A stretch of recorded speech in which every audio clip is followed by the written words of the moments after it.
Israeli Defense Minister Benny Gantz said Israel will not return the body of Palestinian terrorist Nasser Abu Hamid, who died of cancer yesterday in prison.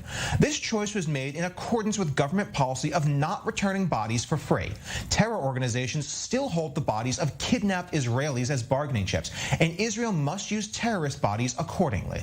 Abu Hamid founded Palestinian Fatah's armed wing and murdered 7 Israelis in 2000 before commanding more deadly attacks and lynchings. In 2002, he was sentenced to 7 life sentences plus 50 years.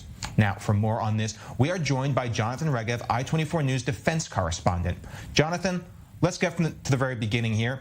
How common is it for Israel to use the bodies of terrorists as negotiating chips, and how much does Israel really get from these bargains? It has become more common, Ariel, in recent years, especially since 2014, since Hamas is holding the bodies of 2 Israeli soldiers in Gaza, killed in Operation Protective Edge back then. So Israel is also using the same policy. Specifically, organizations are appealing, saying how come the Palestinian terror organizations are holding the bodies of Israeli soldiers and Israel does not hold the bodies of terrorists or people killed. In this case, this is a terrorist who was killed while in prison as he was sick there with cancer. How much does Israel get? Unfortunately, not much. We know that the sensitivity of the Israeli society and the sensitivity of the Palestinian society to these issues of prisoners and bodies is much different. Therefore, I don't think we can expect tomorrow morning Hamas to say, you know what, you have this body, we'll release the bodies of the 2 soldiers. It usually doesn't work like this. After some time, usually the body is given back to the family, to the Palestinian family. Whether this will now be the policy, and especially with the new government coming in, it will be interesting to see. Usually we have to say it's not as if the Palestinians just say, you know what, yeah, you have this body and we have the bodies of Israeli soldiers, let's swap. It doesn't usually work this way.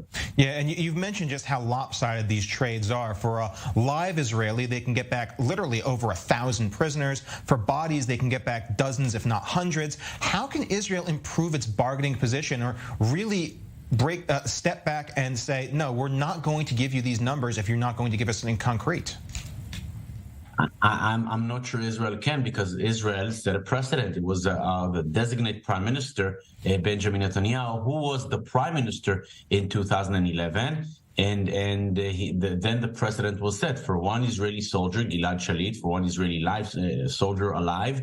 The Palestinians got 1,027 prisoners of their own. Now, it was a very successful deal as far as the Palestinians are concerned, and that's a precedent. How can they say now, if we held 1 soldier and we got more than 1,000 prisoners, how can now we get something less? How can we take our price down? It's true for people that are alive, and as far as we know, there are 2 Israelis that are alive in Gaza.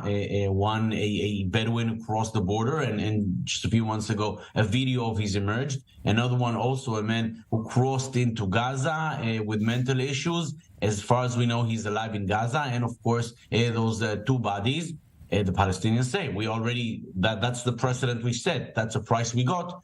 At least for the moment, we're not going down.